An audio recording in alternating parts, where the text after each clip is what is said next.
सभापति महोदय, हम इस देश में इंसाफ, इंसानियत और मानवता की बात करते हैं, लेकिन क्या कारण है कि आज देश में हम जाति के खिलाफ हैं। जाति की बुनियाद पर राजनीति करने वाले जिसके ज़हन में उस क्षेत्र की गरीबी, लाचारी और बेबसी कभी दिमाग में नहीं आई।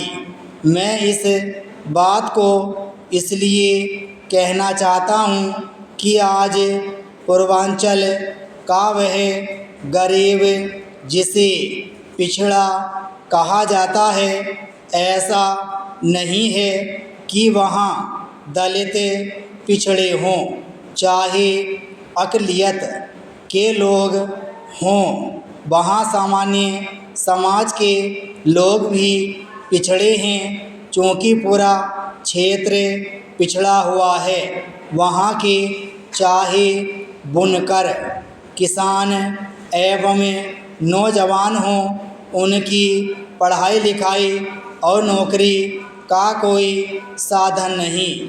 मैं इसलिए इस बात को चर्चा में लाना चाहता हूँ।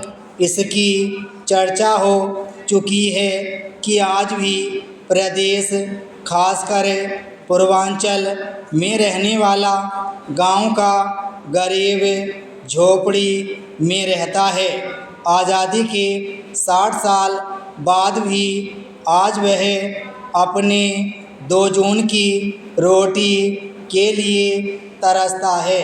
आज 60 साल के बाद भी हम पूर्वांचल के उस गरीब की चकाचौंध रोशनी में पार्लियामेंट में चर्चा करते हैं, लेकिन उस पूर्वांचल का दुर्भाग्य है कि आज भी वहाँ ऐसे तमाम गांव हैं, चाहे केंद्र की सरकार कितना भी प्रचार करे, बोर्ड लगा दे, लेकिन आज भी वह गरीब बिजली के खंभे को देखने के लिए तरस जाता है। आज भी हम पूर्वांचल के पिछड़ेपन की चर्चा करते हैं, जहां 6.5 करोड़ लोग रहते हैं। आज भी जहां 30% आबादी रेल में बैठने के लिए तरसती है, उस पूर्वांचल की हम चर्चा करते हैं। इसका एक ही कारण है, जहां जिनकी भी सरकारें रही हैं, मैं समझता हूं कि कांग्रेस पार्टी प्रांत से लेकर केंद्र की सरकार में सबसे ज़्यादा दिन तक रही है। लोगों ने पढ़ना लिखना बीच में ही छोड़कर रोजी रोटी की तरफ मुख कर लिया।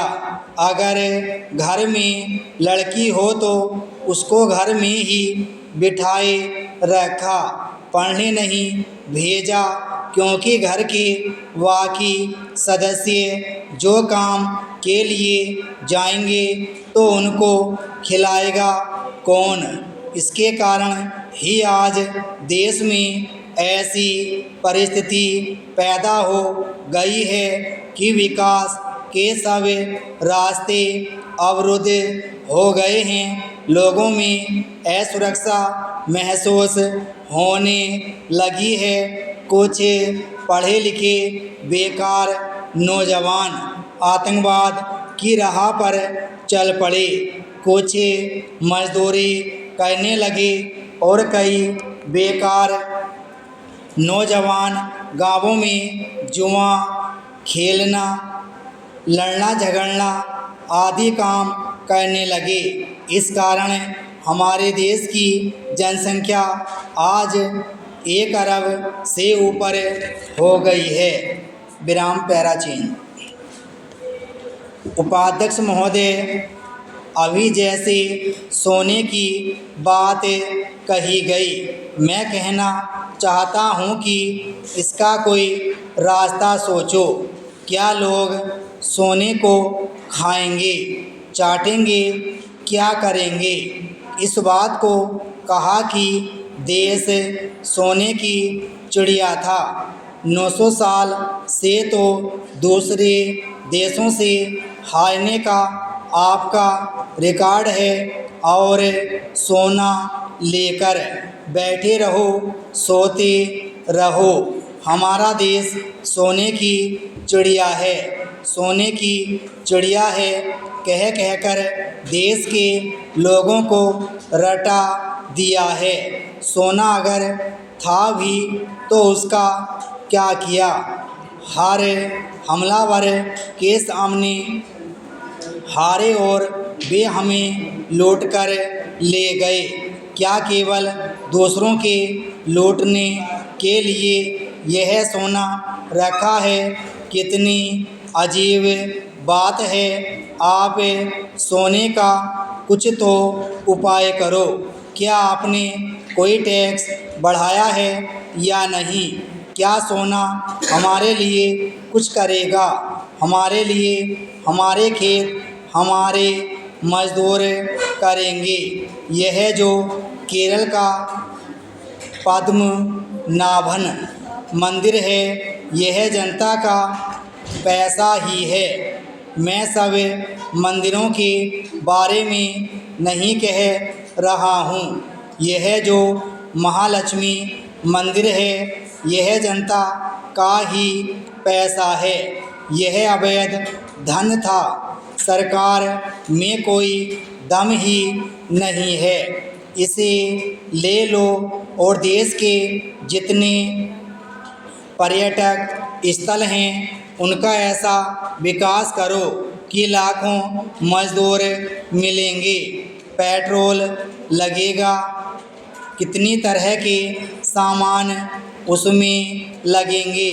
इनकी संपत्ति के बारे में आप क्यों नहीं कोई कानून लाते हैं? मैं यह नहीं कह रहा हूँ कि सब जगह पर हाथ डालो। किस बात का डर है? वह पैसा जनता का ही है। वह उन्होंने क्यों छिपाया? उस पैसे को आप बिल्कुल किसी दूसरे काम में मत लगाइए। जो हिंदू तीर्थ स्थान हैं उनमें ऐसी दुर्गति है कि वहाँ जाने वाले आदमी के लिए बहुत दिक्कत है। इसलिए मैं कहता हूँ कि इस दौलत को निकालो और यहाँ कोई कानून लाओ। कुछ लोग इसका विरोध करेंगे, लेकिन हम पूरी तरह से उसका समर्थन करेंगे। वह एक पैसा भी आप दूसरी जगह मत लगाइए, सिर्फ हिंदू मंदिर सुधारिए। आसाराम की पूंजी से थोड़े ही कुछ होने वाला है। मैं आपसे निवेदन करना चाहता हूँ कि यह बाज़ार आप रोक नहीं सकते हैं, ठीक है, लेकिन आप कह रहे हैं कि हम विदेशी पूंजी को लाने के लिए उपाय करते हैं। कोई आ जाए तो अच्छा बुलाओ, लेकिन जिसे बुलाओ वो तो भाग रहे हैं। इस देश की साख गिर गई है।